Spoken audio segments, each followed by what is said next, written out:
La définition du contrat de travail n'apparaît pas dans le code du travail sénégalais. Et dans plusieurs codes du travail en Afrique, quand vous prenez le Burkina, c'est récent. Mais le législateur sénégalais a défini le travailleur. Quand vous prenez l'article L2 du code du travail, on définit qui est travailleur. Mais à partir de la définition du travailleur, nous pouvons avoir les éléments constitutifs du contrat de travail.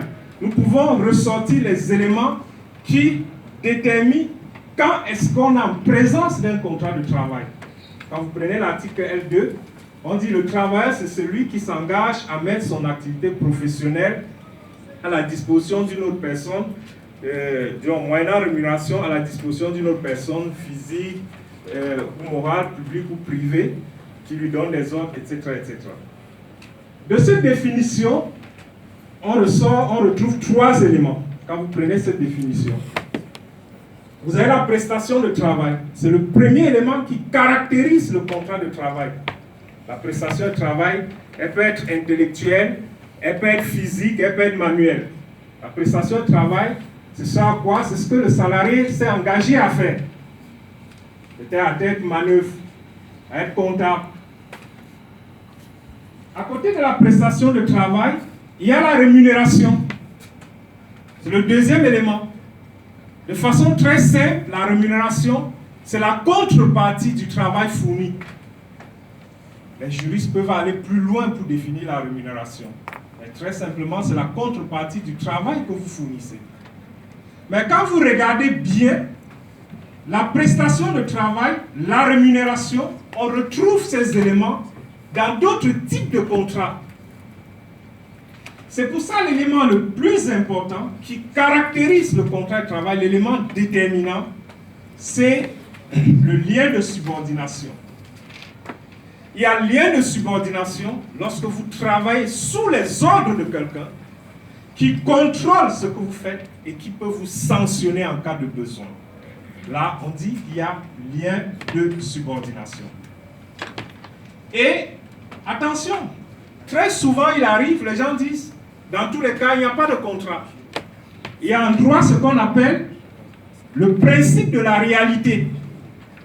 Lorsque ces 3 éléments sont réunis, prestation de travail, rémunération, lien de subordination, même si vous avez appelé le contrat qui vous lie à, je ne sais pas, à une personne, vous avez appelé ça contrat de mariage, le juge va constater que c'est un contrat de travail. Ça, c'est très important. Il suffit que les 3 éléments soient réunis. Prestation de travail, rémunération, lien de subordination. Ce qu'on appelle le principe de la réalité. Donc, la notion ou le contrat de travail, ça ne dépend pas de la dénomination que les parties donnent à leur relation. Parce que c'est fréquent, pour éviter d'être dans les contraintes du contrat de travail, plusieurs employeurs souvent préfèrent parler de contrat de prestation de service. Et c'est dans ce contrat de prestation de service-là, le prestataire est vraiment indépendant. S'il n'est pas indépendant, il est un salarié. Attention, il respecte les horaires de l'entreprise. Il n'utilise pas souvent ses propres moyens pour travailler. Vous contrôlez ce qu'il fait. Là, attention, il y a un risque de requalification. Il faut faire très attention. Et, autre chose, le contrat de travail, c'est un contrat consensuel. Ça veut dire qu'il n'a pas besoin d'écrit pour exister.